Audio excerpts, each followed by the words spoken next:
My guests today are Kathy Litch, Tamala Jones, and Renee Adams. All three of these nice ladies are here today to talk about the foster parenting program here in Brunswick County. Ladies, welcome to our show. Thanks. Thank you. To my immediate left is Kathy Litch. You're the program administrator. Yes. Tell us a little bit about how a child comes into foster care and how many children are in care here in the county. We currently have approximately 145 children in the custody of the Department of Social Services. And children come into custody typically because there's been something that's happened in their home that it's not a safe environment for them. And when that happens, we go out, we investigate, and try to make a plan with the parents. And if that doesn't work out, then we end up taking them into the department's custody and place them either with relatives while the department has custody, or place them in foster homes. They're of all ages. All ages. Right now, our youngest child we have in custody is 2 months old, and our oldest is 18. Wow. And you have a number of foster parents throughout the county that accept these very worthy young children. We have a few foster parents right now that are the department's foster parents that are in Brunswick County, and the rest of the children end up going to homes in other counties, which makes it difficult for us to work with their parents and for them to see their parents, their other relatives on a regular basis.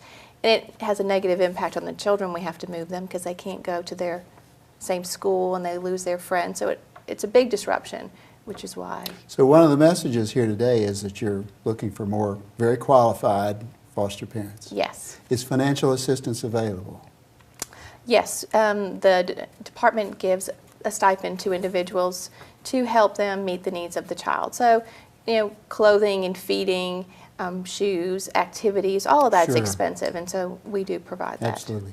Ms. Jones, we'll turn to you very briefly. What are the requirements for becoming a foster parent? How does one become a foster parent? Well, the state has some minimum requirements. You have to be at least 21 years old. You have to be financially stable to take care of your own obligations. You have to agree to a criminal record background check by the department, and provide a safe and appropriate home for the child. And your medical provider also has to approve and sign off that you are physically and mentally capable to care for children. Now, tell us a little bit more about the training. We provide the model approach to partnership and parenting training, which is required for all foster and adoptive parents. It's a 30-hour training. There is no cost, and we provide it there at the department. And the adults in the home that are 21 and older who will be parenting or taking responsibility and caring for the children need to be trained. Let's turn to you, Renee. You're a foster parent. I am. It must be very, very rewarding to do that. It is. Tell us, before we went on air, you told me of having been a foster parent for a number of years and for a number of children. Tell us more. Right. My husband and I have been foster parents for 6 years. And inside our home, we've had approximately right at 25 children. And out of those 25 children, we have adopted 3 children who are now our own. So it is a blessing. People say, you probably bless those children's lives, and actually those children bless us more than ever. Well, you're doing God's work. Yes. How'd you get involved? Well, kind of long story short, we were unable to have children, and we had tried several times, and we just decided to stop, and we decided we wanted to adopt.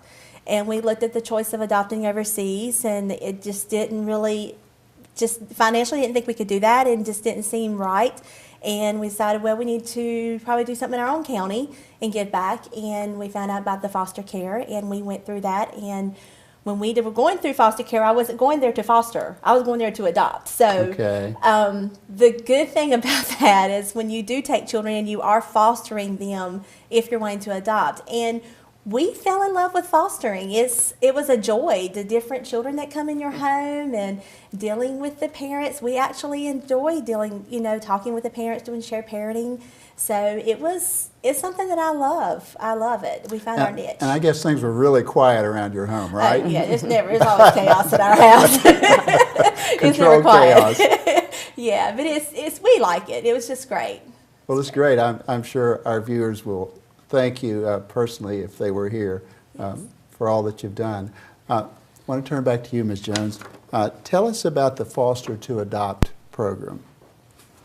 The reason that we do the Foster to Adopt program is, like Renee said, a lot of people really would just like to adopt.